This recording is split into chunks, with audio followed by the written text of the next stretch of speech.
comments in a few moments. Assalamualaikum warahmatullahi wabarakatuh. Recording Good in afternoon, progress. ladies and gentlemen. Magandang hapon po.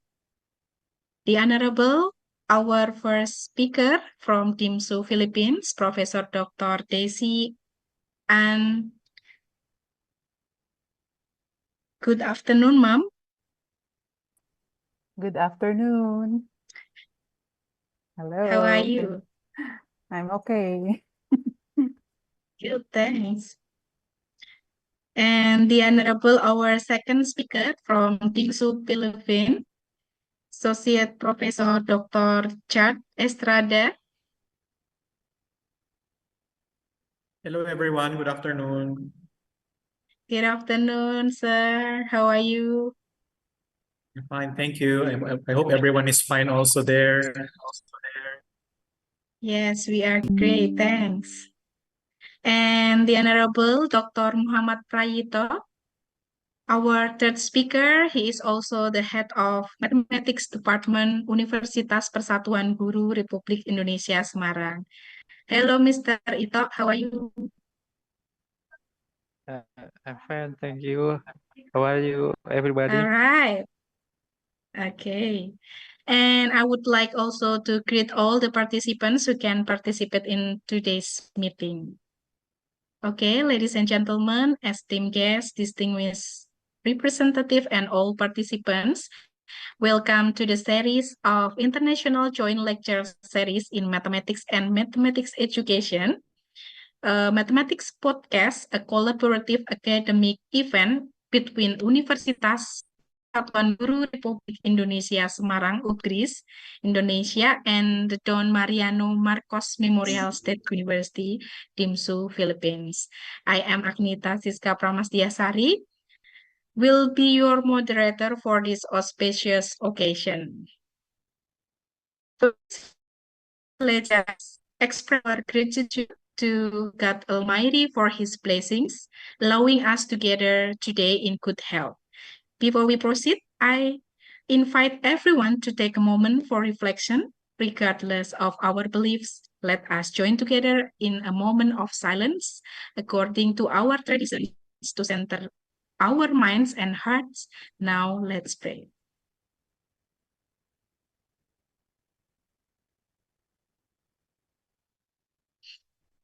All right.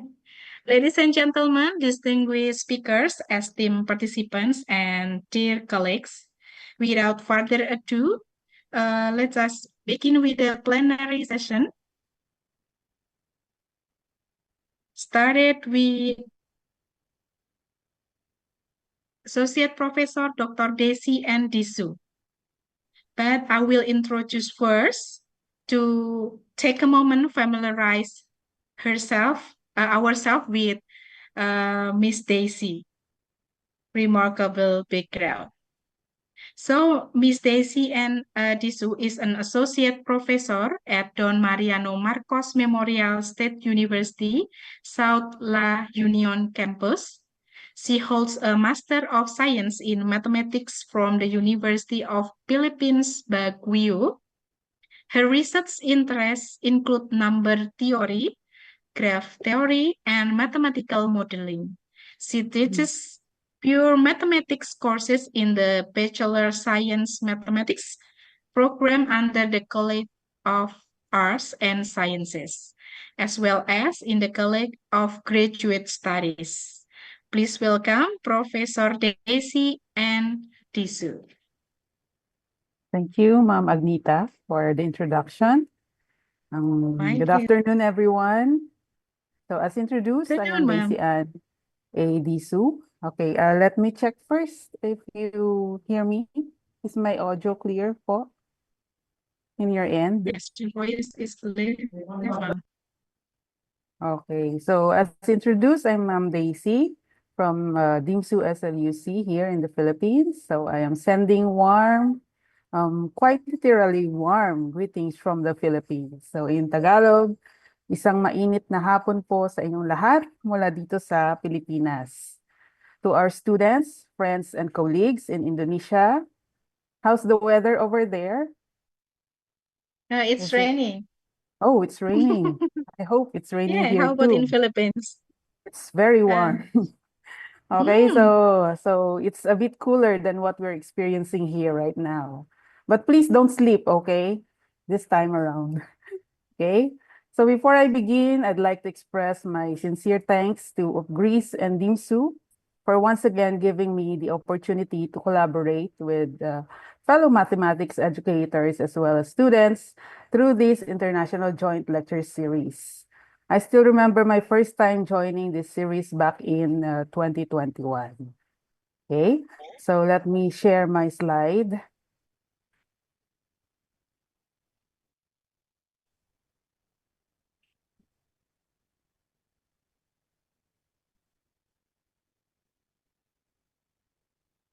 What?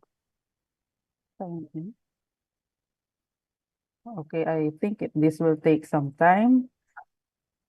that's okay.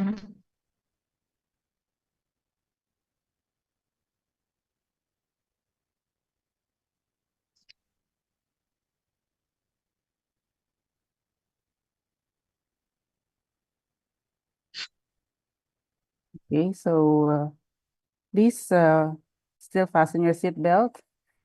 I'm trying to work things out. Um, I don't know if I'm doing this right. Okay.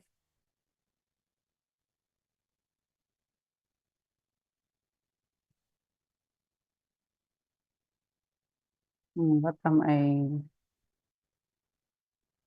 How is this? Oh, wait lang. Mm-mm. Oh no.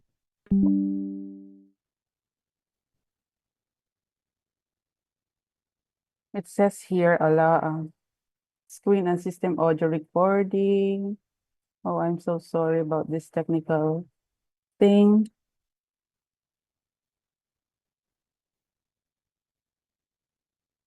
Okay, I apologize, Mm-hmm. ma'am. Yes, ma'am. Let me figure this out first. Is it okay if we can have the second speaker first? Because I'm still Right. figuring out how to work on my laptop here. I don't have any. Okay, we will invite Okay. our second speaker, Okay, is it okay, Sir Sir TJ? Is it okay I'm so to sorry, you Sir TJ. Hello, to Ma'am take Daisy. turn Yes, first? sure. It's Are you ready, okay. Sir Yes, let's TJ? before the It's okay. It's okay. I can go first. All okay. right. So Thank you. thank you very much Thank for you, Sir your TJ. consideration and understanding. So I'll get back to you I would later. like to I'm so sorry. okay, I would like to familiarize all the participants with Sir TJ. Remarkable big one, but then I would like to split his bio. Hindi ko alam kung anong gagawin ko dito. Okay.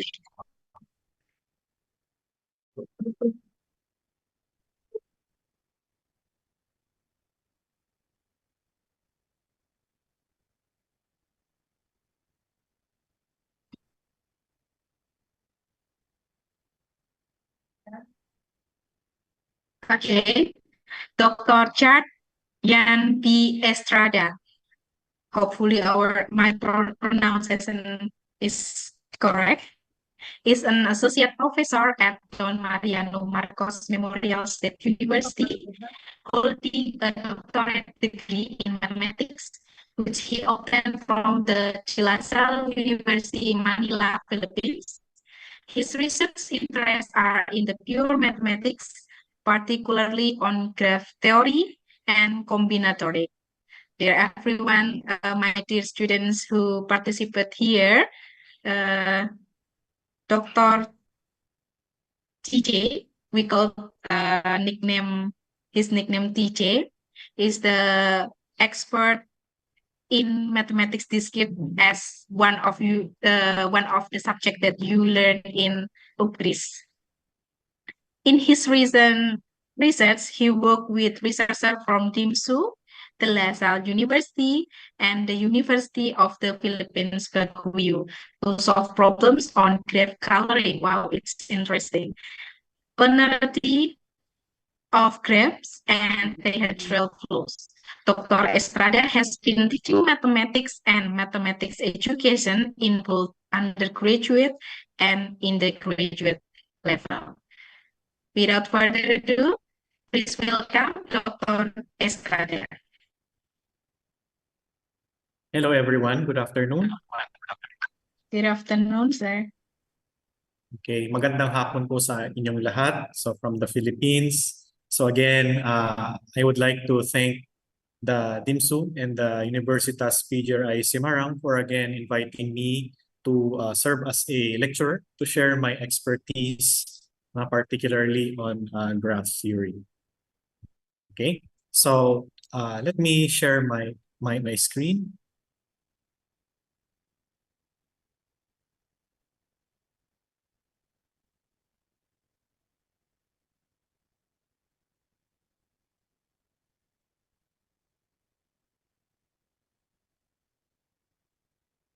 Okay, so let me just check. Can you see my title page, my screen?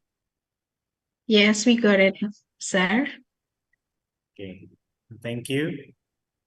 So in this lecture, in this short lecture, I would like to share with you some applications of graphs and digraphs. So of course, this is about graph theory, and graph theory is a sub-branch. It's a branch of combinatorial mathematics, and the strength of graph theory comes from its applications. So, of course, in order for us to appreciate mathematics even more, it is encouraged that we give applications. So that is where graph theory is strong. It has so many applications. So I would like to share with you some applications of graphs and diagrams. Okay. So first, let's have a brief historical background about graph theory. So what you see here is an old drawing of the city of Königsberg. So it's a very, very old drawing. Today, Königsberg is called Kaliningrad. It's a city in Russia. Now, what's special about this city is that it has 7 bridges. It has 7 bridges that connects four land masses in the city. So in the drawing, I call them red. So I hope you can see there are 7 bridges there. I call them red so we can see. So it serves as bridges that will connect the 4 land masses in the city. So during the 1700s, the residents of Königsberg had a problem. They had a problem. So the problem was this one.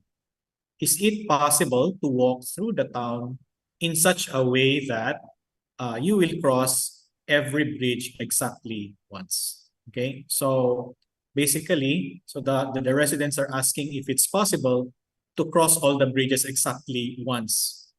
Okay. Now, someone came along, the mathematician Leonhard Euler. He is the one actually who posed a solution to the problem. The problem, by the way, was called the 7 bridges of Königsberg problem, or the 7BK problem. So Leonhard Euler published a paper that time which discusses that the problem actually has no solution. Okay, so he argues that there exists no solution to the 7 bridges of Königsberg problem. And during that time when he wrote the paper, there was still no graph theory, but he made use of concepts and drawings that depicts what we now call as graphs and digraphs in graph theory. So the paper that was published by Leonhard Euler that time was called as the first paper for graph theory. So this is the drawing in his paper. Okay, So we can consider it as the first drawing of a graph in graph theory. So the small dots there, the small circles, we call them as the vertices or the nodes of the graph. And the links or the attachments between the vertices, we call them as the edges of the graph. So here we have 4 vertices and we have 6 edges in the graph. So Euler argues that if you collapse the land masses in Königsberg to a single point, it can represent a vertex. And if you represent the bridges by links or edges, what you get is this graph here. So in his paper, in his published paper, he argued that there exists no possible solution in such a way that in this graph, all the edges will be crossed. Okay, so the paper is actually on topology. It was not about graph theory. But then again, Leonhard Euler made use of concepts that we use now about graphs and diagrams. So that was how graph theory was born. So formally, how do we define a graph? So a graph G is a triple consisting of vertices, okay, vertex set, an edge set, and a relation that associates with each edge 2 vertices, which we call as edges. And we can draw a graph. And of course, there is no unique way of drawing a graph. There can be an infinite number of ways to draw a graph, depending on the creativity and the imagination of the one who would like to draw it. So in the 7 bridges of Königsberg problem, for example, it has 4 vertices, V1, V2, V3, and V4, and 6 edges, E1, E2, up to E6. Okay. Here are some other examples of graphs. So the 2 graphs to the left, these are called labeled graphs. Okay. By labeled, it means that the vertices have names. An additional property of these graphs is that they are said to be isomorphic. Roughly speaking, when we say isomorphic, it means that one graph can be redrawn in order to obtain the other. Sometimes there are graphs where we are not concerned with the vertices, so we do not label them, such as the one at the right. Okay, we call that as an unlabeled graph. If we are only concerned about the structure, usually we draw unlabeled graphs. Now, we can make use of graphs to model real-life situations, okay? So in this example here, we have here what is called an acquaintance graph. So by acquaintance, perhaps we can say friends, okay? Or you know each other. So here we have a graph having 5 vertices. The 5 vertices denote a person. And if there is an attachment or a link between the vertices, it means that the 2 persons there are acquainted with one another. So like in Facebook, no? We have so many friends in Facebook. Okay, so we can make use of an acquaintance graph to depict the network of friends that we have. Also in an acquaintance graph, you can have what is called a clique. So what is a clique? It is a set of pairwise adjacent vertices. Or in other words, these are mutual acquaintances of one another. So here we can see the vertices U, Y, and X. These are vertices that are adjacent to one another. So we can say that they are mutually acquainted. Okay, so that's called a clique. Another thing that you can get from an acquaintance graph is called a complement, okay, or an independent set. So as compared to an acquaintance graph, the complement of that graph will give you a graph wherein the persons, the vertices, are not acquainted with one another. Okay. So here we have the original graph G and its complement. So the complement is the set of vertices, but the edges are those that are not present in the original graph. We can also make use of graphs to have job assignments. So for example, there are N jobs and N people. but not all people are qualified for all jobs. Okay, so we can make use of what we call as a bipartite graph to depict, okay, the people and the jobs that these people can do. So in this example here, we have 4 persons and we also have 4 jobs. So if a person can do one particular job, an edge will connect, okay, their corresponding vertices. So these kinds of graphs are called bipartite graphs. Okay, so bipartite graphs can be used to model job assignments. Or you can also, in classroom setting, for example, you can say that the people are the teachers and then the jobs are the classroom sections where the teachers will have a class. Okay, so that's another situation where we can make use of bipartite graphs. We also have a complete bipartite graph, by the way. So complete bipartite graph is a type of bipartite graph where all the vertices are connected, okay, between the partite sets.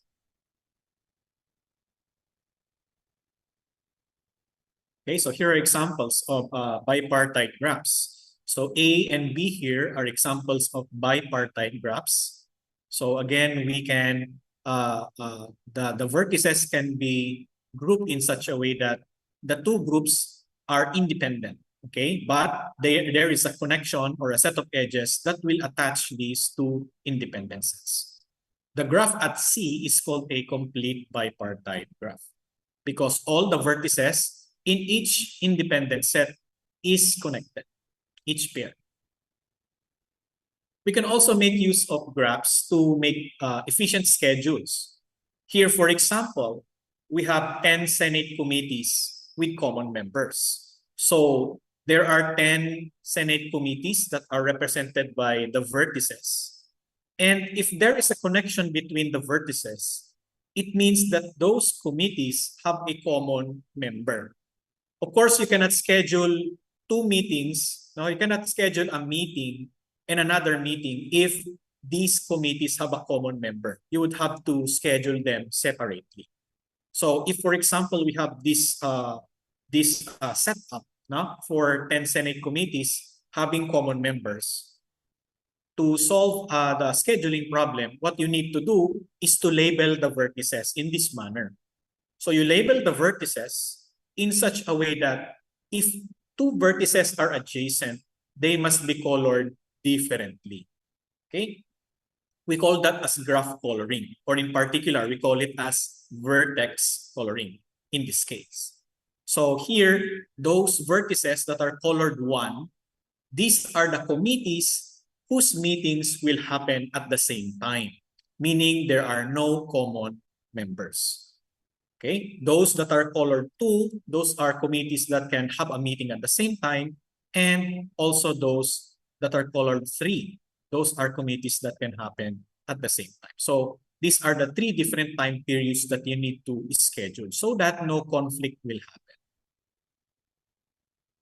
You can also make use of graphs to depict routes. Say, for example, you want to visit your neighbors, okay, and then go back to your house.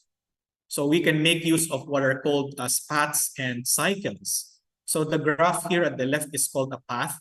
So for example, your house is located at X, and then you go to your neighbors B, A, Z, and then Y, okay? But you end up with Y. That is called a path. But if you decide to go back to your house, X, okay? For example, if your house is located at X, what is formed is called a cycle. So paths and cycles can make use of routes, okay? If you need to travel between different places. We can also, there are also some graphs having catchy names in order for us to remember them. Okay, here we have a triangle, a claw, a paw, kite, house, bull, bow tie, and a dart. Okay, so these are graphs that seem to depict real-life objects. Sometimes these appear during our analysis of graphs. That's why graph theorists gave a special name for them. And they can also be obtained by doing some graph theoretic operations. Now I would also like to add some applications for graphs that are called trees. Okay, so what are trees? These are tree is a graph with n vertices. It is a graph with the property that any two vertices are connected by exactly one path. So you can travel from one vertex to another. So a path will always exist between any two selected vertices. So also one property for for trees is that it does not contain any cycles. So these are examples of trees. So some important things about trees is that in any tree, any vertex with two or more vertices attached to it is called a cut vertex. So if you remove that vertex, it becomes disconnected. In any tree, all vertices with only one vertex attached to them are called its leaves. We can also have what is called a double star, a tree containing exactly two vertices that are not leaves. We also have a caterpillar. This is a tree of order 3 or more, and the removal of it leaves only a path. So an important object about trees is what is called a spanning tree. Okay, so a spanning tree is a subgraph in a given graph that connects all the vertices. So here is an example of a spanning tree, the edges that are colored blue. So one application of spanning trees is the following. So for example, we have a railway network connecting a set of towns is to be constructed. The total construction cost of connecting two towns, VI and VJ, is given by CIJ. What is the optimal design of such a network so that the total cost, CIJ, is minimal? We make use of this small algorithm by Kruskal, which is called to find a minimum weight spanning tree from a given weighted graph. So the steps are simple. First, you need to choose an edge with the smallest weight, okay, or smallest, in this case, cost as possible. And then next, you need to choose a set of edges, okay, in such a way that the edges do not form a cycle and the spanning subgraph formed will be of minimum weight. And you keep on repeating this step until you have already generated what is called as the maximal subgraph. So for example, here we have terminals that will be connected. You need to construct a railway network to connect all of these terminals. Okay, so you can start with this edge having smallest weight, and then you select another, okay, and then keep on doing it, but selecting the smallest possible weight and obtaining the maximal spanning subgraph. And here, this is I believe the total cost here would be 20. And if you do that algorithm, it is not necessarily unique. There can be more than one possible spanning, spanning tree with minimum weight. Here is another example. Suppose we have 6 cities where you want an airline, to establish an airline network that will connect all the 6. So here we have, these are the distances between them, between any two cities, okay? So we can make use of a graph to depict the distances and make use of the Kruskal algorithm to find, okay, the smallest possible spanning subgraph, okay, that will cover a minimum weight, okay? So that's another application. Also, of course, trees are our file system structures can be depicted by trees, okay? Organizational charts are also depicted by trees in graph theory. We can also make use of trees to to dissect mathematical expressions for easy and clearer evaluation. So here, the ones that are the vertices on top will be the priority. And then as you go down, it will be the order, okay, of the operations. We can also make use of trees to depict all the probabilities that can happen in a situation, such as the prisoner's dilemma, whether to confess or to defect. And trees are stored in a computer by making use of the edges. So if you want to store a tree in a computer, represented in a computer, you make use of the edges. You can make use of the edges or the adjacency between a vertex and the other vertices. We can also make use of matrices to depict trees. Okay, so those that are labeled 0 do not have an edge, while those that are labeled 1 will have an edge. And we can make use of trees also to serve as binary search tree invariants.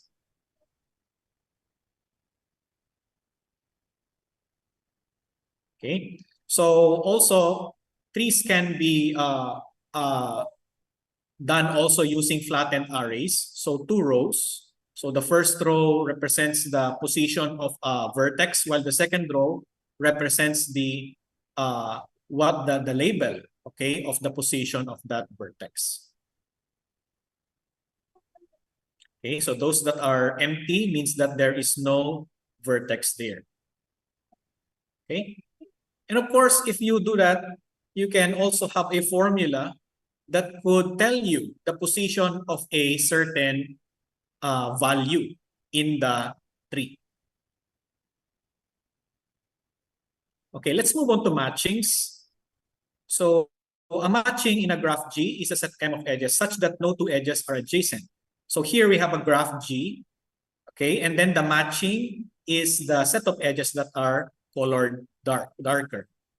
So it covers all the vertices.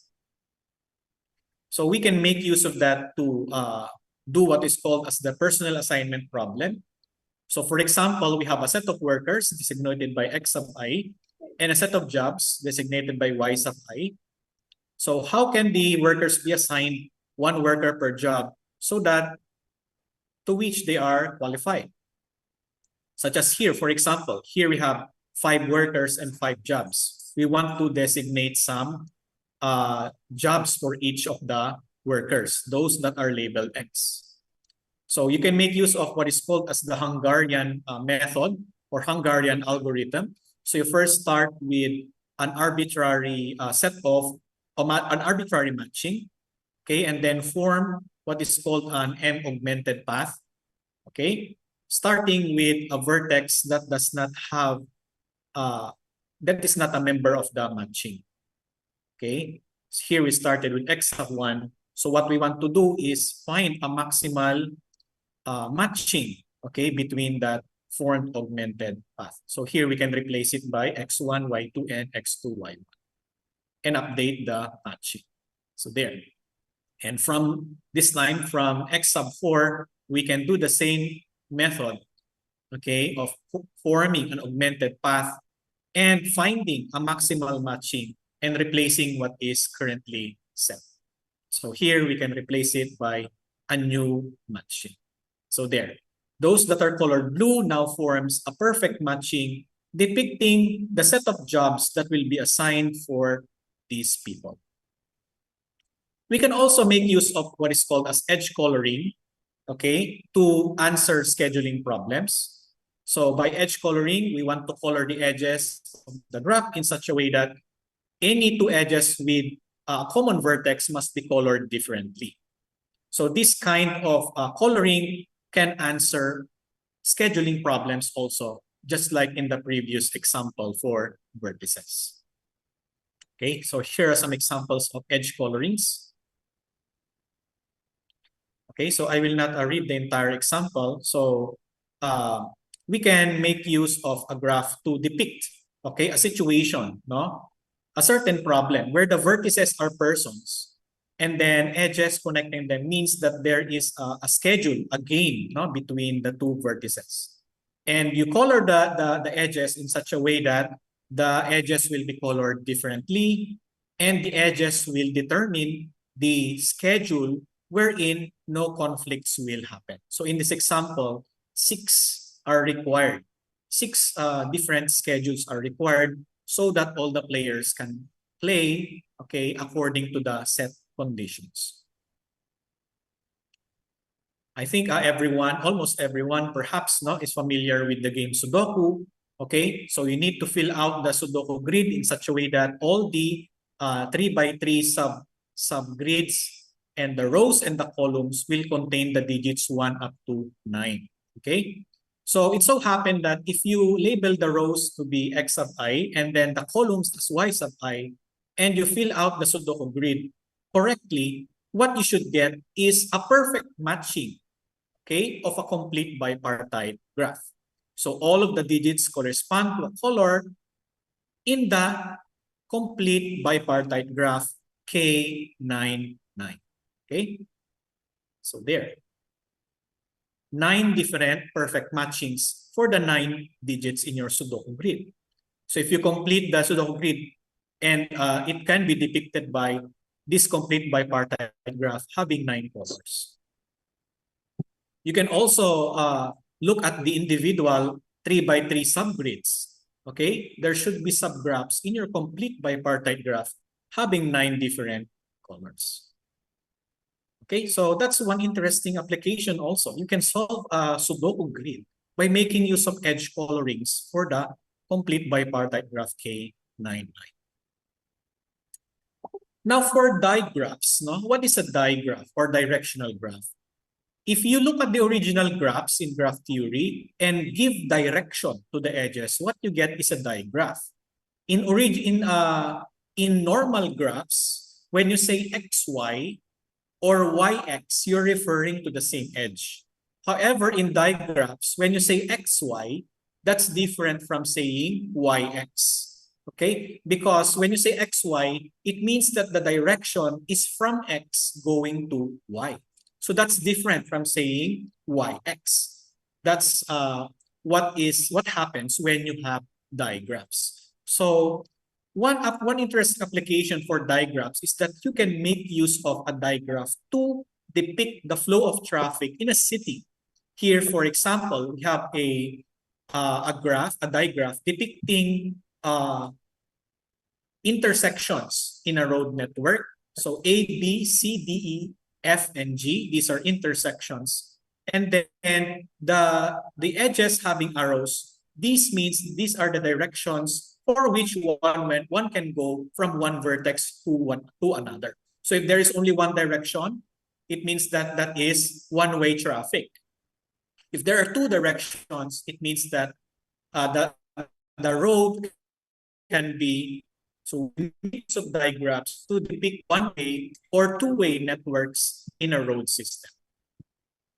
Another interesting application for digraphs is this one. This is what is called a rotating drum. Yes, ma'am. We have 2 minutes remaining. Okay, I'll end up with this slide, Ma'am Anita. So this is a component of a computer system, having 16 sections, having each section has either 0 or 1. So we would need to construct it in such a way that there are 4 contacts every time you rotate the drum. So digraphs, okay, digraphs can be used to depict, okay, this design, okay, of a rotating drum in a component in computers. So you make use of the vertices having 3 digits composed of zeros and ones, and you need to draw the digraph in such a way that you will not lift your pen. Okay, so this is the graph depicting the drum for this computer. I think that is the last slide for this short lecture, Ma'am Agnita. Thank you so much for listening and your time. Wonderful. Thank you very much, Dr. Estrada. So, ladies and gentlemen, we just listened about graph, the application of graph and digraph that it is so interesting that we know scheduling, timetable, and then coloring, and then what else? Just we know about the Sudoku puzzle, and I read the outline that it also talking about writing without lifting the pen, right? This is one of the thing that quite interesting. Okay, we will continue to the second speaker that also still talking about the crepes itself. So today we have two speakers that talking about the material connected to combinatoric and graph, which is it is also related to one of our subject in mathematics education study program that is discrete mathematics. So let's us enjoy it. Miss Stacy, Yes, ma'am. are you ready to present at the moment? I hope so. All right. So, okay, sorry. To You see should not your be presentation. okay. Wait. I'm having a hard time figuring out again. Okay, so this is supposed to be I'm sharing. Okay, so can you see my presentation, ma'am? Yes, I Okay, can see thank it. you very much. All right, so I think it's right that Dr. Estrada made it first. Okay, so he was able to introduce graph theory already and some important Yes. concepts because my talk is on a special kind of graph in graph theory, which is known as the strongly regular graph. Okay, and my Regular lecture graph. is, yes, or SRG. Now, my lecture is expository in nature, and it's based mainly on a single theorem, actually, by Brouwer et al. About strongly regular graphs. But before I proceed, may I ask if is there anyone in the audience who is working or is familiar with SRGs or strongly regular graphs? Are you familiar or are you working on it? Okay, so before diving into the details, as what I've said, this is expository or I am conducting mathematical exposition.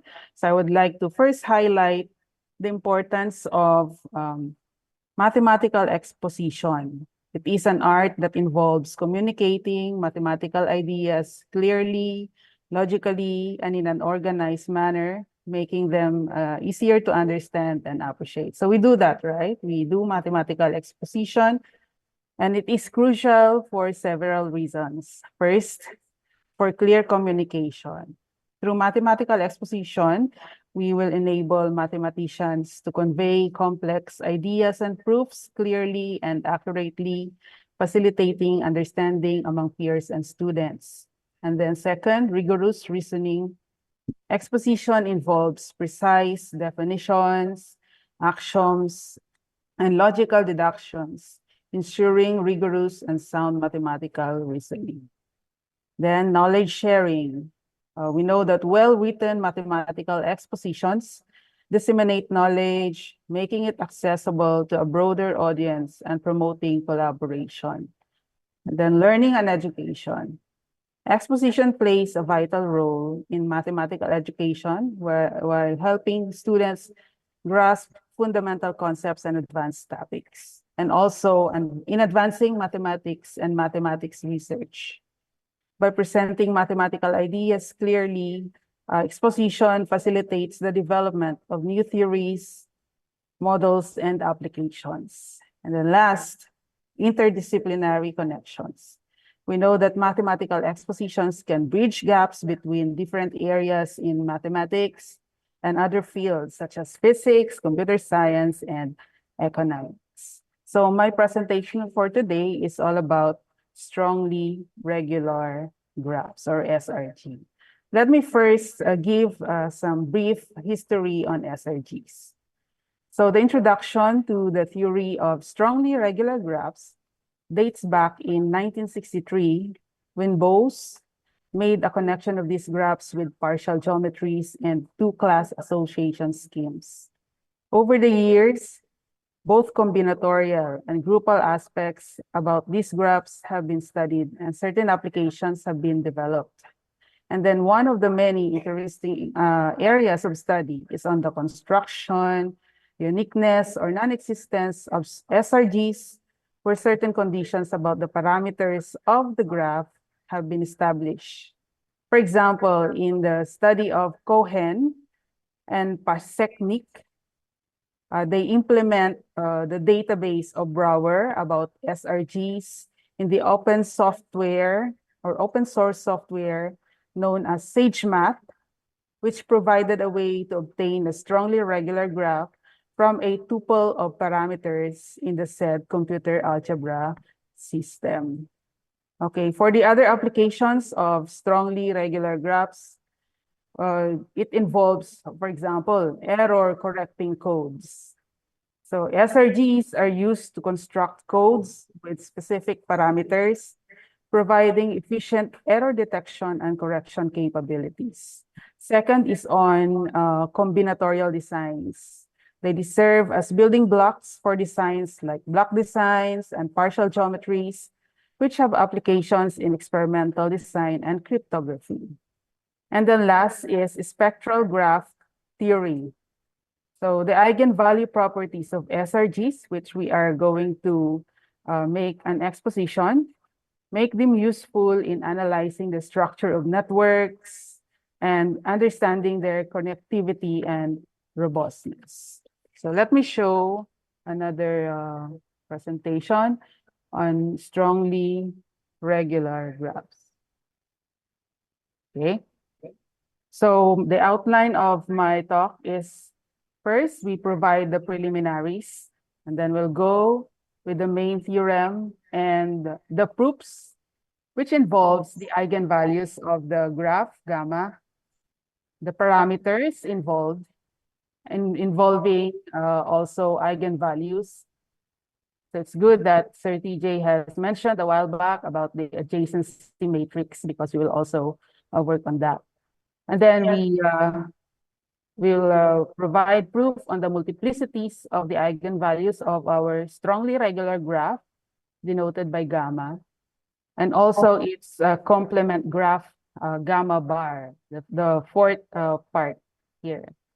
Okay, so I think Sir TJ also has mentioned about the complement of a graph. So we will also be talking about the parameters of gamma bar in terms of the parameters of the original graph, which is gamma. And then the parameters of the complement graph in terms of the eigenvalues, no?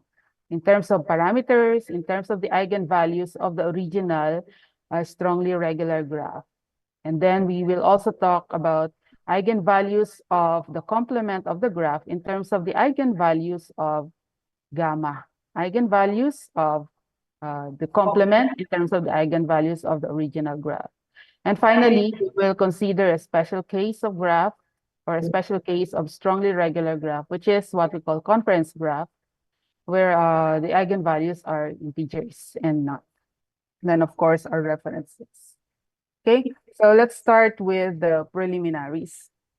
Okay, so, but before that, no, I have said a while back that we will only focus on one theorem, an exposition of one theorem. So we discuss here in detail the theorem of Brouwer. Okay, if you are familiar with the book of Brouwer, you'll notice that some details in the proof are left unstated and the presentation is rather terse or not clear, and some are just outlined proof of the given theorem. So as a result, we made an exposition to clarify and provide a deeper understanding of the proof. Okay. So we need some preliminaries. We need to understand some definitions in order for us to push through. Okay, so the first definition is on the definition of a regular graph. So let gamma denote a graph which is neither empty nor complete. So we say that gamma is said to be regular if each vertex is adjacent to the same number k of vertices. We call k as the valency of gamma. Okay, so let's look at an example of a regular graph here. Okay, so this is an example of a regular graph with how many vertices? We have 6, right? And then what is the value of k here based on the definition of a regular graph? Do you have any idea?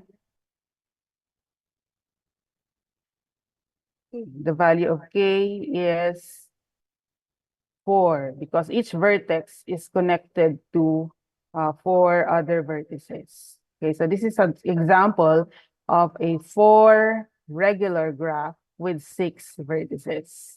Okay, so 4 there is also known as the valency of our graph. Okay. Next, we define a strong graph. Okay, so gamma is said to be strong if given any 2 adjacent vertices x, y, the sum of the number of vertices adjacent to both those vertices and the number of vertices non-adjacent to x and y is constant. And then given any 2 non-adjacent vertices, the same sum is constant. So if we combine these two, we'll have a definition of a strongly regular graph or SRG. Now, this strongly regular graph is defined by the given parameters. Okay, so it's always this tuple V, K, lambda, mu. Okay, so V is the number of vertices. K is the valency, as what we have presented a while back, the number of vertices connected to a certain vertex. And then lambda here is the number of common neighbors for every 2 adjacent vertices. And then mu is where every 2 non-adjacent vertices have mu common neighbors. So let us remember the parameters, okay?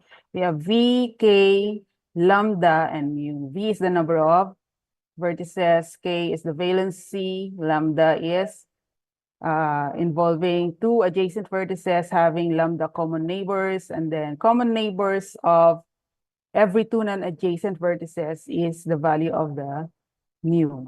Okay, so I'm sorry, I'm switching from one presentation to another.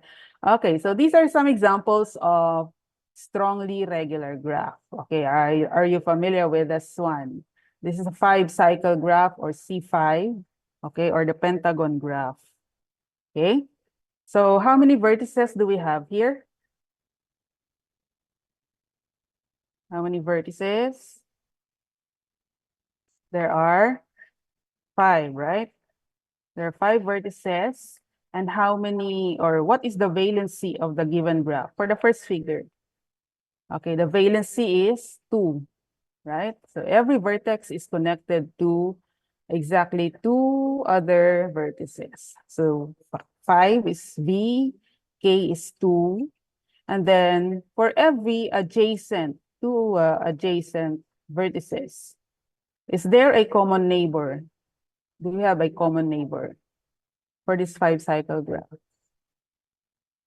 So the answer is we don't have any neighbor, no? We have no common neighbor for these 2 vertices, for example. So the lambda there is 0. And then the last part of the parameter is the mu.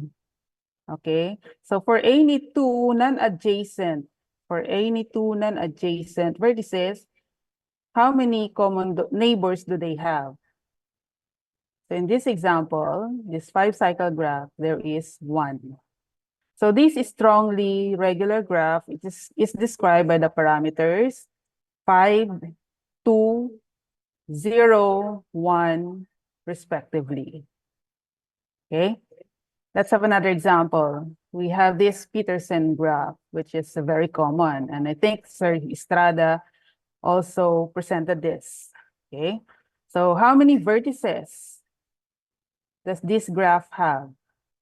There are 10, right? Okay, so we just count it or and then what is the valency of each vertex here? How many vertices are connected to each vertex? K is equal to 3, right? So each vertex here, you can verify that it is connected to at most 3, exactly 3 other vertices. And then for every adjacent vertices, do they have a common neighbor? Okay, you can check that there are no common neighbors for any 2 vertices. So lambda is 0, right? And then last, okay, for any 2 non-adjacent vertices, how many common neighbors do they have? Okay, for example, this vertex and these are non-adjacent, right? And then they have a common neighbor, which is 1. They always have a common neighbor, which is 1. Okay, so these are some examples. Okay, so if you look at the World Wide Web, there are so many examples, no, of strongly regular graphs described by these parameters. Okay, so there are some more aside from this one. Okay, and then so that's our example of strongly regular graphs. So we are still in the definition. Okay, we also need these 2 definitions, okay, in our proof later on. So we have click and then co-click. So I will not talk much about that. And then the adjacency matrix, which was also discussed by Sir TJ. The adjacency matrix of a graph. So what are the entries here? It's either 0 or 1. And then the trace of A, we just recall from linear algebra. Okay, so how to get the trace of A? It is the sum of the diagonal entries of our matrix A. And then we also define a complete k-partite graph and a complete multi-partite graph. Okay, and then finally, we have the complementary graph of G, which was also discussed by Sir TJ. So it is the graph with the same vertices as the vertices of the original graph, but with all the edges not in G. I think I have an example of this. Okay.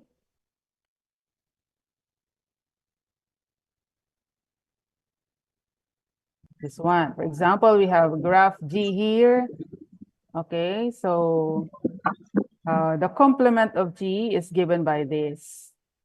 Okay, so as you can see, in G, U and V are connected, right? U and W are connected, but in the complement, U and W are not anymore connected, and so on. Okay, so those are some important definitions and other theorems as well for us to work on the proof of our theorem. Okay, so this is the theorem in Brouwer et al., theorem 1.3.1. It has 6 parts, all right? It started with an assumption that you have a strongly regular graph with the given parameters, V, K, lambda, and mu, that is neither a click nor a co-click. So we have defined what a click and co-click are in the previous slides. Okay, so we have 6 statements here. The first one is about the eigenvalues of the strongly regular graph. Okay, and as you can see here, there are exactly, we are claiming that there are exactly 3 eigenvalues of our strongly regular graph. And we will try to prove this, that there are exactly 3 eigenvalues. And one of them is K, which is the valency of the graph. Okay, the second part talks about a conference graph, and these particular values, eigenvalues. Okay. And then the third part is if mu is greater than 0, the parameters can be expressed in terms of R and S. R, S, and mu. So we all know what are those parameters. And then the fourth part, okay, but the fourth part is not included in the exposition. Also the fifth one, okay. And then the last part of the theorem by Brouwer is about the eigenvalues K, R, and S, which are distinct, and their multiplicities are given by this. Also included is the complement of our SRG, which is denoted by gamma bar. Okay, the claim here is you can express the parameters of the complement graph in terms of the parameters of the original graph, and also in terms of the eigenvalues of the original graph. Okay, so this part now is the exposition, of on the proof of our theorem. Okay. By the way, the order or the presentation of the proof are given in the following order. Okay, first we prove part 1, then we prove part 3, we prove part 6, and finally we prove part 2. Okay. So the first part is about the eigenvalues of gamma, which are claimed to be K, R, and S. Okay, so R here is greater than or equal to 0, S is less than or equal to -1, and we can obtain these values of R and S given these roots, given the roots, or given this quadratic equation. Okay, so let's prove. Okay, the proof requires another theorem, which I was not able to include in the presentation. Okay, so there are two theorems that are needed in order for us to assume these things here. Okay, so let A denote the adjacency matrix of gamma, and then we get A squared, which is defined to be the number of paths of length 2 from X to Y. And then we consider different cases here. The first one, if X is equal to Y, if X is not equal to Y and they are adjacent, and then X is not equal to Y and they are non-adjacent. So we obtain different values of A squared given these cases. So also from a given theorem, we can write A squared as a linear combination of the adjacency matrix A, the identity matrix I, and this is what we call the all ones matrix J. Okay, so this is based on a theorem. Okay, so algebraic manipulation leads us to this form. Since we have a limited time, I will not go over the step-by-step process, on the derivation of the equation. Okay, and then we suppose that theta is an eigenvalue of A with a given eigenvector. So we recall our linear algebra here. Okay, in the concept of eigenvalue and eigenvector. So we have this form, and we would like to determine the value of theta from this. Okay. So I think this is a bit long. We also need the concept of orthogonality. Okay, from linear algebra. And then we solve for this monic quadratic equation, theta squared plus mu minus lambda theta plus mu minus k equals 0. So upon applying algebraic manipulation, we were able to obtain the value of theta equal to lambda minus mu plus or minus the square root of this particular value here using quadratic formula. So since there are two roots here, so we name those roots as R and S. So that is now what we have claimed from part 1 of the theorem by Brouwer. These are all the eigenvalues of our strongly regular graph. Okay, so the next part of theorem 1.3.1 is about the this one. Okay, if mu is greater than 0, then the parameters can be expressed in terms of the eigenvalues R and S. So what are the parameters again of our strongly regular graphs? We have V, K, lambda, and mu respectively. Okay, so upon obtaining our eigenvalues R and S, we can actually write, okay, the parameters of our SRGs in terms of the eigenvalues. K is equal to mu minus RS, V is equal to this form, and then lambda is equal to mu. So we have K, V, lambda, and then the mu. Okay, so for the proof of this, writing the parameters of the SRG in terms of the eigenvalues. Okay, so we take the product of R and S from what we have obtained from part 1.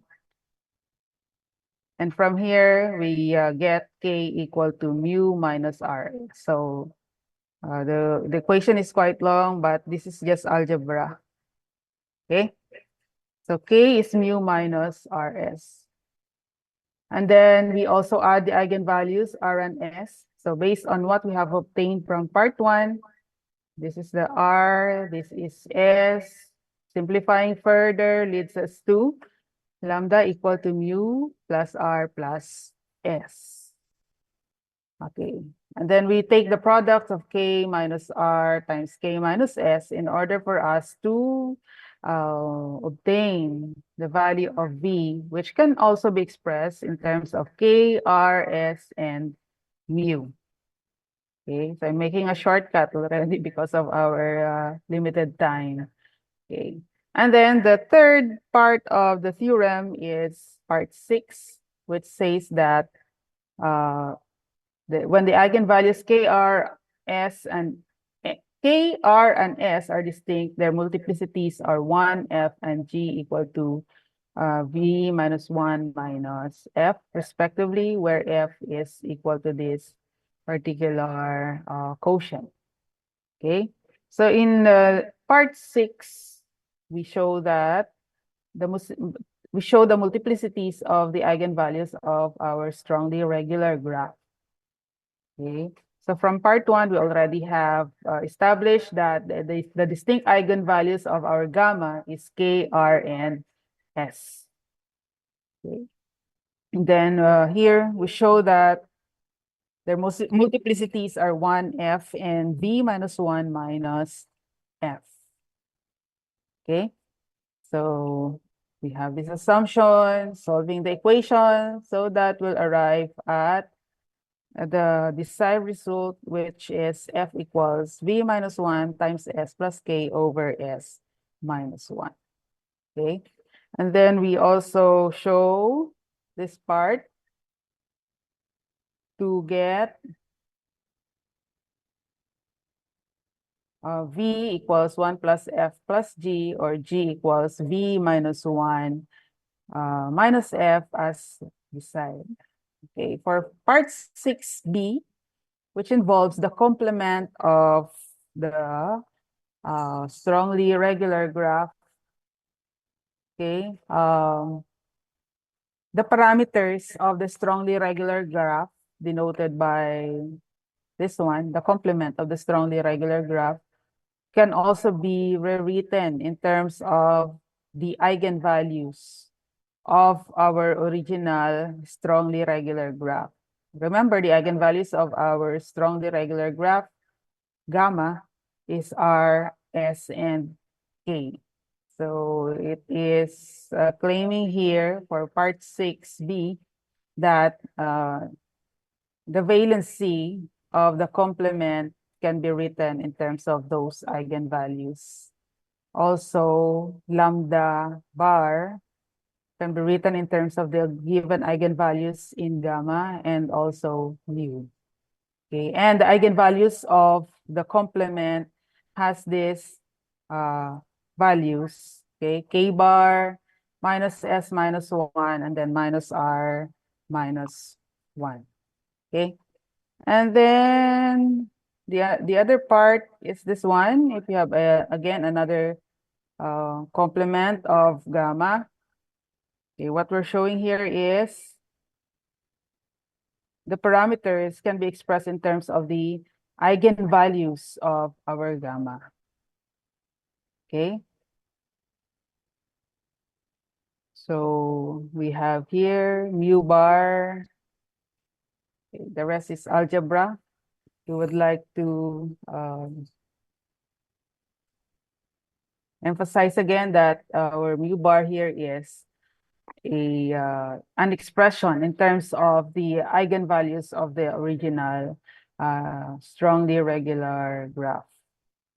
Okay, and we also use some identities for us to be able to obtain the other expressions as desired. Okay, so I will not be going into the detail of this. It's quite long. Okay, that's how we do exposition. For us to be able to understand how did the given theorem go, that.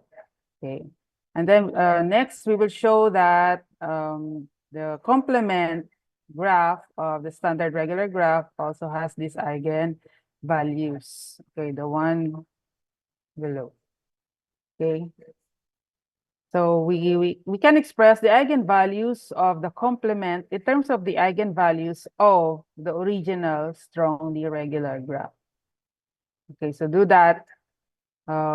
We consider again the adjacency matrix of gamma and then the adjacency matrix of gamma bar, which is the complementary graph. Okay, so we denote the adjacency matrix of gamma bar as A raised to C, which is equal to the J minus I minus A. So J is the all ones matrix and I is the identity matrix. So again, upon mathematical manipulation, we obtain one eigenvalue, which is V minus K minus 1.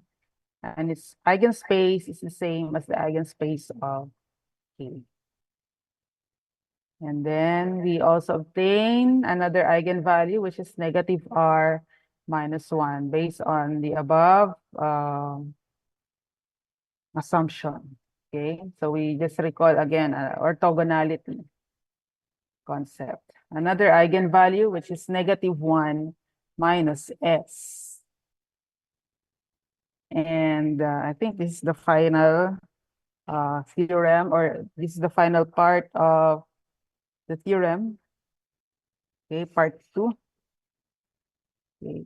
So in this part of the theorem, we consider a conference graph. Okay, and then we consider the multiplicities of F and G of the eigenvalues R and S respectively. Okay, we say that if the multiplicities are equal, R and S are eigenvalues of a special kind of strongly regular graph, which is known as the conference graph. Otherwise, R and S are integers. So these are the eigenvalues of the conference graph. Okay, a conference graph is also a special kind of a strongly regular graph. Okay, so let F and G be the multiplicities of R and S respectively, and we suppose that F is equal to G. Okay, so we need our result from part 6A to get K equal to, or G equal to F equal to V minus 1 over 2. Okay, and then we obtain these identities. F equals V minus 1 over 2 and R plus S equals lambda minus mu. Okay, so by the way, what is our direction here? We are showing that the eigenvalues of our conference graph is equal to the given form. Okay, so we manipulate it mathematically in order for us to obtain R and S, or to obtain these parameters. Okay, K equals 2 mu, lambda equals mu minus 1, and V equals 4 mu plus 1, which are the parameters of a conference graph. Okay, and then we will show that these are the eigenvalues, okay, of a conference graph. So we needed part 1 of the theorem for us to obtain the value of R and S here. Okay, and then we will show the case when R and S are integers. Okay, so we suppose that F is not equal to G, and obtain these equations. We eliminate, we subtract, and then we further imply and take the difference using the formulas from part 1. Okay, so mainly we need some other concepts and other parts of the theorem for us to prove this part 6 of the theorem of Brouwer. So we solve this algebraically until we arrive at R and S being integers. Okay, I think I'm done.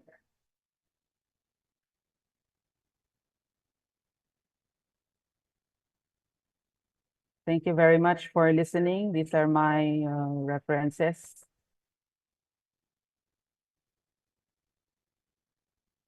Thank you so much, ma'am.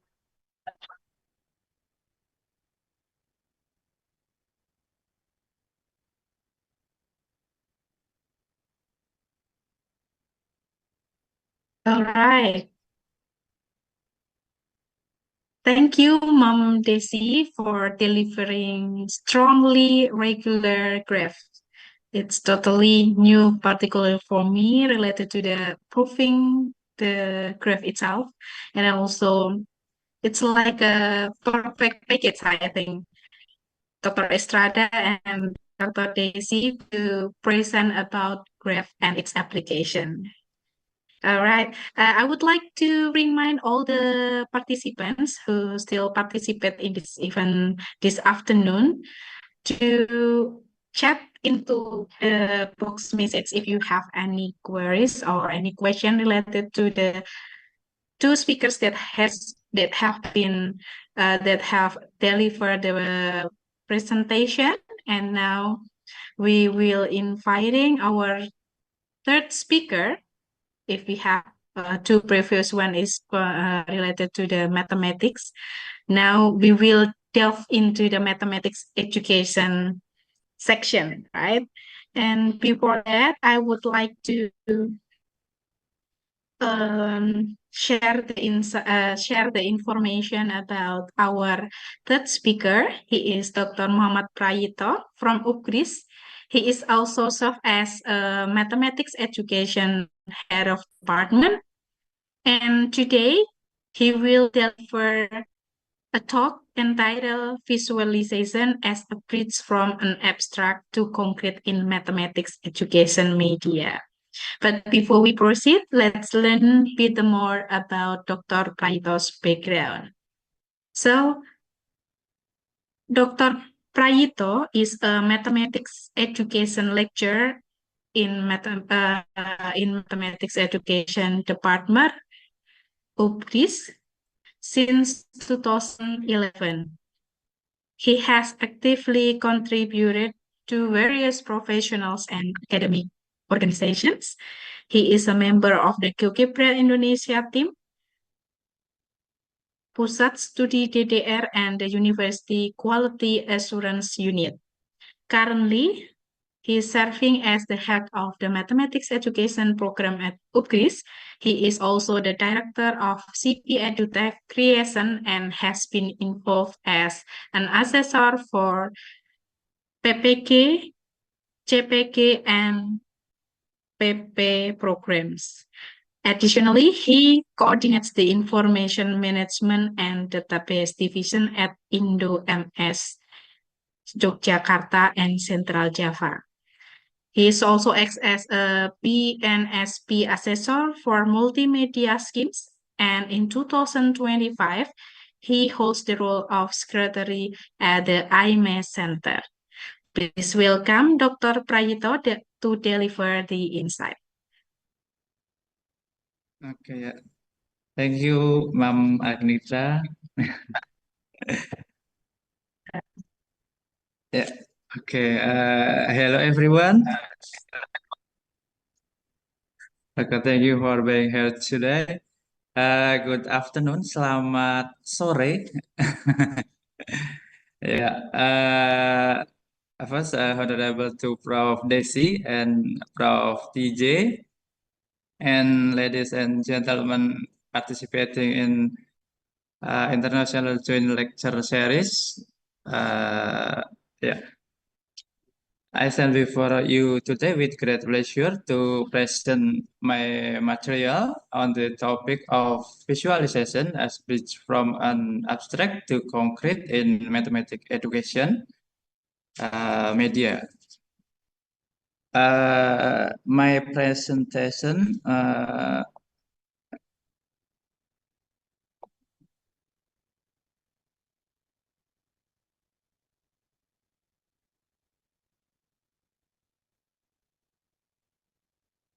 yeah.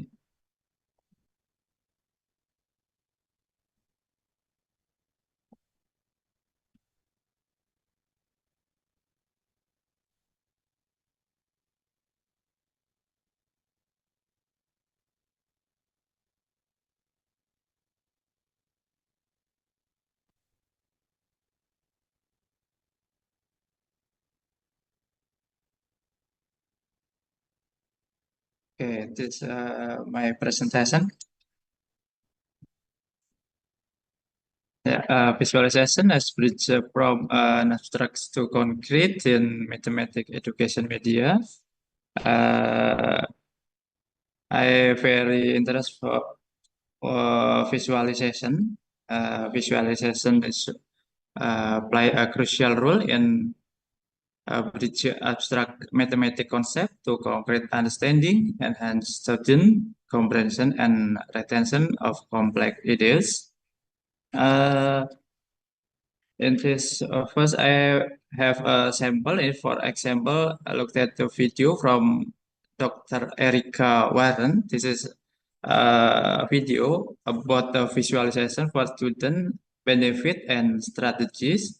He very focused in visualization, and we Brought to you by GoodSensoryLearning.com. Then they could easily apply it to reading and writing as well as all other academic subjects. If you would like assistance with teaching this vital skill, I offer a number of resources that can help you share this secret weapon to learning. At Good Sensory Learning, we have 2 publications that offer visualization games. Mindful Visualization for Education presents a whole series of game ideas, and the visualization game offers another fun option. We also have 2 PowerPoints that teach the foundational skills. The Teaching Visualization Beginners and Teaching Visualization Intermediate PowerPoints offer instruction and activities on 10 visual. All right, team, we're transitioning to FLAC, but tasks are still going to be on Bullfrog. Did nobody see my poppycock post? There was no clappy claps on it. 10 visualization skills. However, if you would simply like to learn more about visualization and the many benefits, download our workshop on visualization, or again, consider Mindful Visualization for Education, where you can also find assessments and strategies for success. Clearly, visualization is a wonderful technique that can enhance the learning potential of learners of all ages and abilities.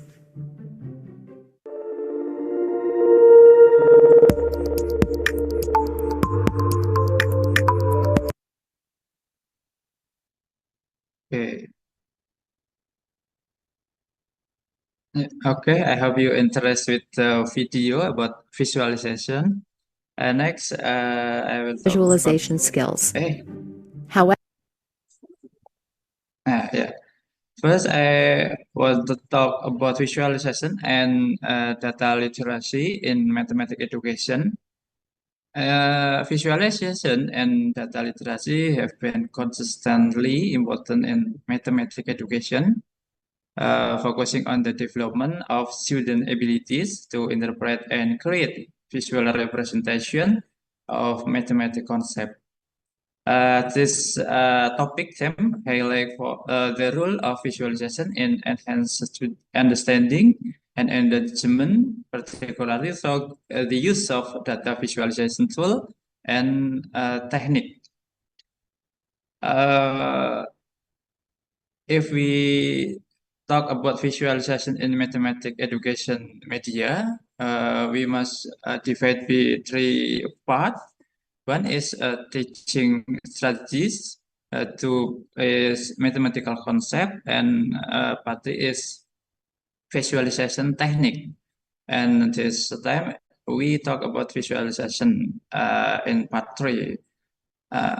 Okay, one of part is important is role of visualization. This is combine visual model with mathematical language to express ideas and comprehension. In one step, we have a visual model combined with mathematical language help to express mathematical idea. In mathematics teaching, it's very important to present students with abstract mathematical concept in a visual way, thus promoting student understanding and mastering knowledge. Visual teaching has always been an important component of education. Visual model, visual teaching has always been have a connection with visual model. Visual model combined with mathematical language had to express mathematical idea for mathematics teaching. The visual model is not only descriptive, educational, and instructive, but also practical. Nah, one of the significant technologies to help to visualize in education is in 3D printing. 3D printing is one of technology for visualization. We illustrate how 3D printing can help student and teacher in abstract conceptual understanding and mathematical proof in mathematical teaching while discussing have a relationship between 3D printing technology and mathematical teaching. We propose comprehensive mathematical education plan with 3D printing. This is one of part for tool. Yeah, for tool we can use to technology visualization. And part two is visualization of abstract mathematical concept, and coherence play an important role for comprehension and recollection. Visualization of abstract mathematical concept. This image and animation either longer in memory as character string and abstract mathematical content can be easier compressed, be well imaged. Furthermore, visualization play a decisive role in mathematical education. And part three, visualization represent a potentially effective aid in teaching and learning. especially in STEM, in STEM field where abstract, complex ideas and concepts are abound. Visualization, we can use the image, diagram, presentation, animation, gaming, and video represent potentially effective aid in technique and learning, teaching and learning. Nah, especially in the STEM, science, technology, engineering, and mathematics. Where abstract complex ideas and concepts are abound, educators, especially in academy, are always searching for effective pedagogical in methodologies to use in classroom to enhance student understanding and retention of key concept of subject they are teaching. With the rapid advancement in software, hardware, networking, computing, and storage technologies, include laptop, tablet, smartphone, cloud, and distributed computing. The use of multimedia is an effective tool and aid in the classroom. In the classroom has become a standard procedure, rendering obsolete traditional pure chalk and tag. The natural step to take is to enhance to the present course content through effective multimedia technique. Of this technique, visualization and animation have the most potential revolutionize the way students learn and understand complex concepts that usually arise in the STEM field, as they inherently appeal in our highly developed and special visual system that effortlessly identifies pattern, trend, and outlier. The visualization created were clear and simple. They are built on the of proven educational activities that were used in the past. The student feedback was a central component as visualization were built step by step. Visualization define the precondition before which a student can watch or run them, so that contact is well defined and not lost. And finally, the visualization were organized to reflect and mental organization that the student is creating. The paper give a detail about the visualization algorithm. The criteria for their selection and inclusion in the curriculum, the student immediate feedback and survey, taken by student that contrast the traditional way of teaching and STEM. Best survey should rely on the visualization, my good tool for teaching, and if they have effect on the rate of learning. And then other point is concrete pictorial abstract CPA approach. This is we must connect with the multiple representation. Multiple representation of knowledge and their connection are fundamental pedagogical consideration is enable students to develop conceptual understanding of mathematics, to facilitate the student to build their understanding of abstract mathematical concept from meaningful context and relevant everyday experience. Nah, the concrete pictorial abstract CPA approach is widely used in Singapore, especially at the primary level. In this approach, teacher provides students with opportunity to interact with the concrete manipulative or concrete experience to construct meanings and connect this learning experience with the pictorial and abstract representation of the mathematical concept. And then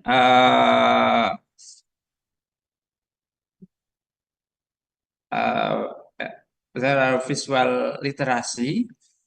Visual literacy is defined as strong potential that enable an individual to understand, interpret, use, generate, and evaluate visual image or message. For developing the role of visual literacy is teaching mathematics is to enhance learner understanding of complex concepts. Accommodate their need, promote their learner visual literacy. Teacher need to use meaningful teaching style and strategies in mentoring and guide their learner. Give them sufficient opportunities to engage in meaningful tasks. The study revealed that teacher-centered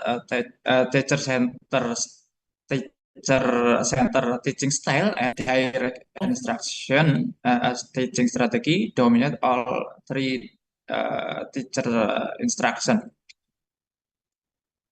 Information was provided to learner in the form of demonstration through the use of still media and oral exploration, explanation with inadequate opportunities for learner to engage in encoding and decoding visual information.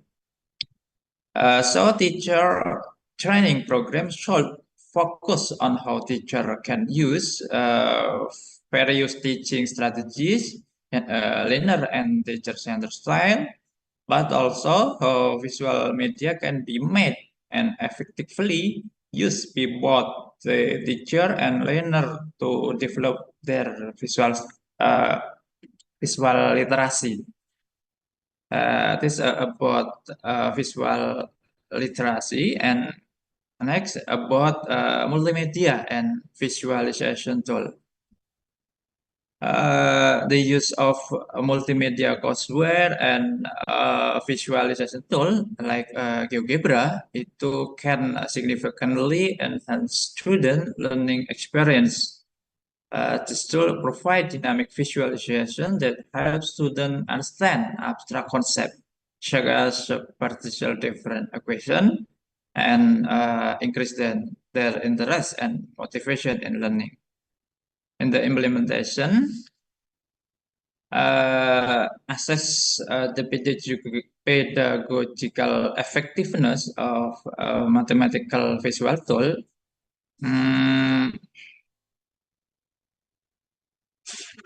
The mathematical visualization tool enhance their interest and intrinsic motivation in learning and stimulate their desire to explore mathematical concepts in depth. In benefit, the integration of mathematical visualization tool such as GeoGebra into an instructional platform significantly improve student learning outcome. This is important implication for educator to incorporate modern technologies in instructional design to promote better understanding and application of complex mathematical concept of student. Innovative use of technology can improve the way how mathematics should be taught. It can enhance student learning the concept through visualization. Visualization in mathematics refers to us of text, picture, graph, and animation to hold the attention of the learner in order to learn the concept. The use of developed multimedia courseware as an effective tool for visual learning mathematics. In University Technology of Petronas, Malaysia, Questionnaire has been distributed to get to student to get feedback on the visual representation, and student attitude toward using visual representation as a learning tool. The questionnaire consists of 3 sections. Part A is courseware design, part B is courseware usability, and part C is attitude toward using the courseware. The results show that the student demonstrate the use of visual representatives has benefit them in learning the topic. And next, about the embodied learning. This is how to make construct of visualization. For method, visualization method that involve physical interaction, such as gesture in ER environment, can help students internalize abstract concept and establish correlation between them. This approach promotes deeper conceptual understanding and problem-solving skill. Students struggle with developing conceptual understanding of abstract concept of science, technology, engineering, and mathematics, STEM course. Two-dimensional 2D figure and Kamal use during instruction in the textbook, and multimedia presentation such as PowerPoint or in computer animation. The use of 2D visualization during instruction like opportunities for students to meaningfully explore this concept by rotating 3D. Visualization and examining how to rotation impact the 2D representation. Instruction delivered using 3D visualization have potential to improve conceptual understanding of both concrete and abstract concept. In multiple cases, 2D examine student gesture to explore how to use of augmented reality (AR) and in an immersive technology environment can impact conceptual understanding of abstract concept in STEM education. The benefit implementation integrating gesture and 3D visualization in ER of employing innovative pedagogical approach through core gesture, visualization, and going representation is not limited to improve conceptual understanding in STEM, but promote problem solving and critical thinking. The benefit derived from integrating gesture and 3D visualization in AR immersive technologies environment, such as that using embodied learning activities have strong potential for abstract conceptual learning in STEM.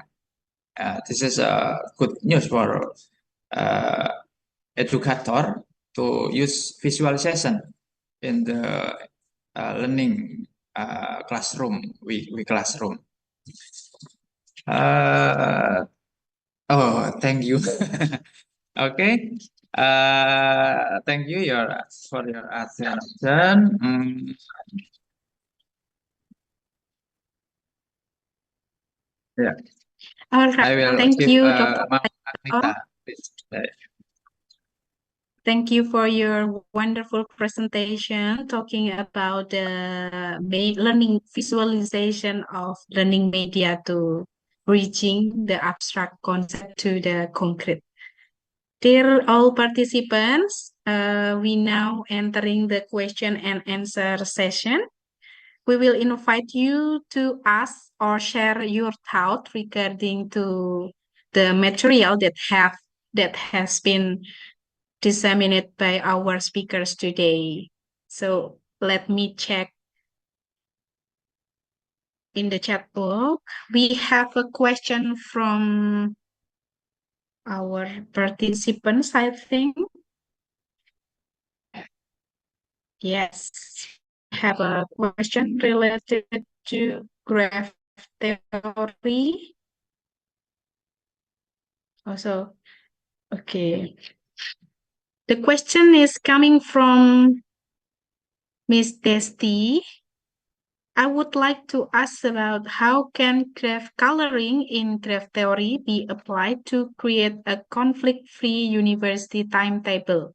Oh, it's related scheduling, ensuring that no lecture or university students is scheduled for more than one class at the same time. Thank you. Okay, thank you, Esti, for your question. Maybe yes, teacher would like to respond this question, please. Hello. So thank you so much for the question, Desti. We can solve these types of problems. Of course, manually we can do that, but that's not efficient, most especially because we know that there are many lecturers, there are many professors, and there are many students in classes. So the best way to make a schedule that is conflict-free for large problems such as that one, we should resort to computer programming. In fact, there are available algorithms that can be fed into a computer program, and the computer program will give you a schedule that is conflict-free. I think you can use Python, but of course, you would have to an expert in graph theory will work with computer program. So I think is the best way to make a schedule that is conflict-free for any university. We need to resort to using computer programming. Okay, so we can use the computer program as the application of it. Okay, thank you. Maybe, is there any additional information from Mom Daisy? Mom Daisy, are you still joining with us? All right. Okay. Thank you, Sir Teacher, for your response. And then we move to the next question. And before that, I would like to remind all the participants to fill the attendance form to record your attendance today and claim your certificate. Oh, we found a second question. The question is coming from Miss Selfinor. She asked about how can visualization strategies such as the concrete pictorial abstract CPA approach and multimedia tools like GeoGebra be effectively integrated into mathematics instruction to enhance students' conceptual understanding and visual literacy. All right, this is interesting. As Dr. Prayito shared to us about the data literacy, sharing about the visual literacy, and then how to bridge the abstract into concrete understanding. All right, maybe Dr. Prayito would like to respond now. Okay, thank you for the question. Okay, about a concrete pictorial abstract approach. Okay, visualization strategies like the concrete pictorial abstract CPA approach and like GeoGebra help students connect abstract math concept to concrete understanding. The CPA method guide learning from hands-on experience direct to visual representation in And finally, to abstract symbol, making learning more meaningful. About other multimedia tools such as GeoGebra enhance engagement and visual literacy, allowing students to interact with the mathematical idea dynamically. When combined with embodied learning technique like gesture in ER, their strategies improve comprehension and make abstract concept more accessible. I think so. Thank you. All right, thank you, Dr. Prayito, for your answer. So we also talking about the embodied learning, right? It's like how to understanding the abstract itself by using the concrete manipulative to help the students improving their understanding. Okay, thank you. From Sila, thank you. Mr. Chat has answered my question. Okay, thank you. All right, and then we still have one more question, I think. It's coming from Miss Septidiana. She asked about what are the real-world application of strongly regular graphs and how are their structural properties utilized in fields such as coding theory, network design, or cryptography. So this is related to Sertije and Mom Daisy, I think. Mom Daisy? Okay, good afternoon again. So, Hi, based on good my afternoon. readings, as I have not actually explored the specific applications of this, in coding theory, I have mentioned a while back about the error correcting codes. So the properties of strongly regular graphs are used in the construction of what we call error correcting codes. And the key parameters of the code involves minimum distance and error correcting capability. In network design, they also use this in um, fault tolerance in network design and in cryptography. They use SRGs because of their structural properties in public key crypto systems and secure communication. So other than that, we have yet to explore, just like the rest of us. Thank you.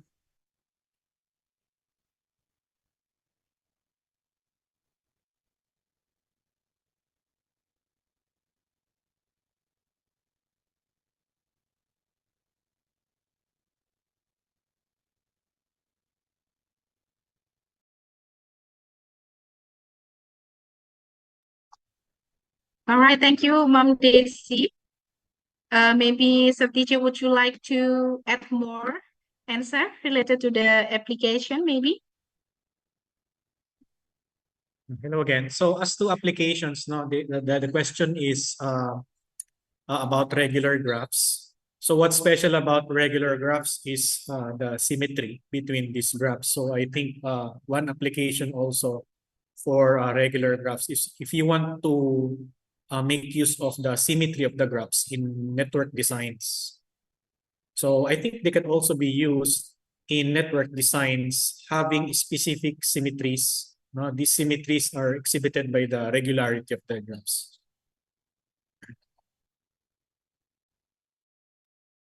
Okay, thank you, Satiji. Okay, dear participant, maybe you still have more question. Okay, I will check it again in the chat box. We don't have any more the question. All right.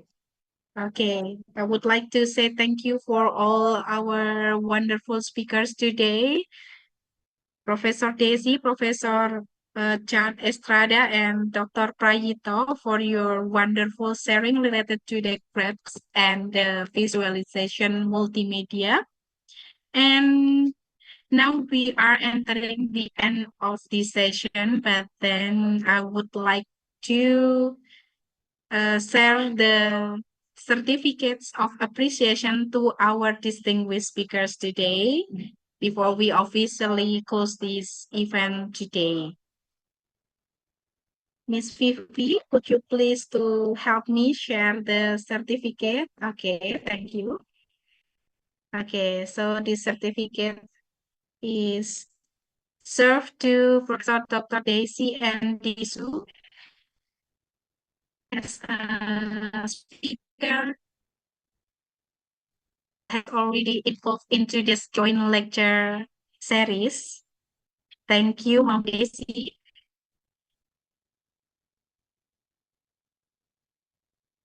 Okay, and maybe if you don't mind, please share with us the file of your presentation today.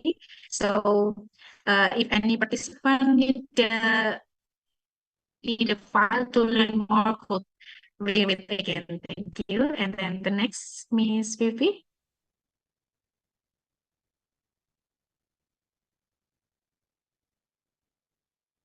Okay, the certificate to be awarded to Professor Dr. Yan B. Estrada. Thank you, Sir DJ, for your valuable insight for sharing this incredible material today. And the next.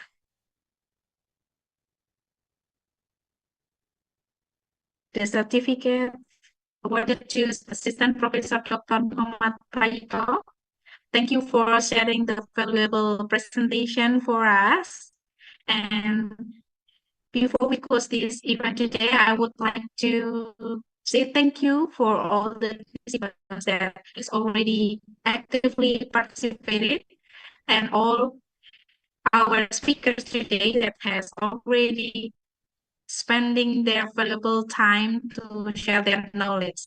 Before we end this session, I would like to inform all the participants that for tomorrow session, we will talk about research and statistics, and we will continuing to talk about STEM as Dr. Prayito talked to us today, and tomorrow we will have a speaker that also talking about the extension of STEM itself and numeracy. So please stay tuned and have a great day. Thank you, Mom Desi, Sir TJ, Sir Prayito.